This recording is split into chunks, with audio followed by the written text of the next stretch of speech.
There is a lot of talk these days about changing the way governments handle the sex industry. Amongst all the shouting, even those with the best of intentions can become confused on which approach truly helps the prostituted person. So let's take a closer look. To fully decriminalize the prostitution system means that all aspects are legal and therefore non-punishable. The lie is that prostituted people are consenting adults. So, who are we to tell someone if they can or cannot sell their sexual services to another? The truth is forced choice does not equal consent. No one wants to be in the position of selling their body in order to survive. Consent cannot exist when exploitation is present.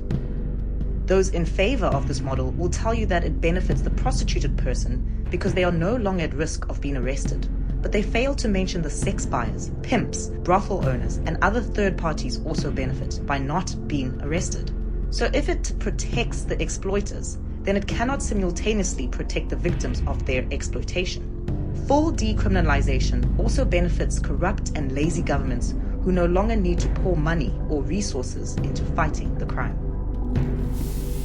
The movement to legalize also means that all aspects are legal and non-punishable, but only within the rules and regulations set forth by the government.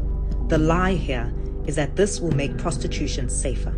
Just like with other employment, the government can apply labor laws and regulations to make it a safe work environment.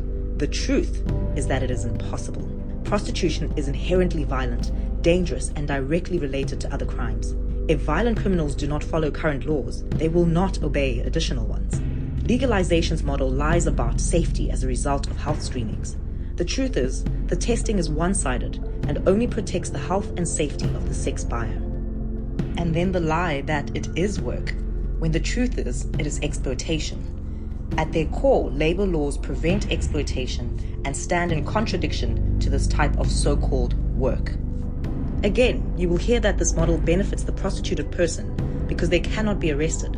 But once again, the same holds true for those benefiting from their exploitation. This model also benefits the government, as they will supposedly make money with registration fees imposed on the prostituted person and brothels. Now imagine for a moment that you are in the prostitution system. No, I mean really imagine it. You are exploited multiple times a day by sex buyers who think because they paid for you, they own you. People see where you are, but don't understand where you've been. They assume you chose to do this, but they don't know enough about exploitation, grooming, or the industry to understand that violence is a part of your everyday and that your spirit has been broken. They don't understand that asking for help or leaving the situation is not simple. So how could anyone ever escape this life? Neither full decriminalization nor legalization mentions exit programs. Neither of these models arrest and bring the exploiters to justice. Instead, these models legitimize the horrific acts that are done by calling it work. It tells society that even though someone is constantly harmed, it is acceptable because it is a job. But there is another option for the government to choose that arrests the sex buyers, pimps, brothel owners, and other third parties. There is another option that offers exit programs to the prostituted person instead of arresting them. This model also offers education in schools and training for law enforcement. This is the partial decriminalization model, also called the Nordic or Swedish model, or the Sankara equality model, named after Thomas Sankara, an African leader who fought against prostitution and for the rights of women.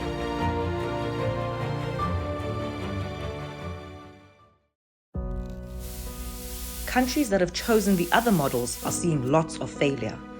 16 years after it was fully decriminalized in New Zealand, street prostitution had risen by 400%, and girls as young as 12 were being bought in licensed massage parlors. A survivor here stated, "Police are powerless to act, powerless to do raids, powerless to ask for ID. We need to be supporting women to exit, not supporting men to buy." In the Netherlands, policymakers began to realize that legalization was a mistake when their national police discovered the largest case of human trafficking in the nation's history, and it was all occurring within legal establishments. A survivor stated, "Let nobody fool you. Legalization did not make this a better place. and the leader of the Dutch Labour Party has said, "We were reprehensibly naive when we legalized prostitution." Despite the legal requirement in Germany, pimps are not paying taxes. By 2022, as few as 44 prostituted women were registered, and sexual offences had increased. The sex buyers have gone on record saying, "Once you've paid, you can do anything you like to her. It's like having a cup of coffee. When you're done, you throw it out." But now, 21 years after legalization, the Chancellor of Germany says prostitution is connected to abuse as well as acts of violence and criminal structures, and the sale of sex is not acceptable and shouldn't be normalized. South Africa, there is still time for us to choose. We can either believe the lies, not heed the warnings from other countries, and give up on fighting the crime, or we can end the demand, arrest exploiters, assist victims, educate the youth, and train officials. Instead of telling future generations that being bought, sold, used, and abused is an acceptable way to live, let's show them that we care by demanding the Sankara equality model.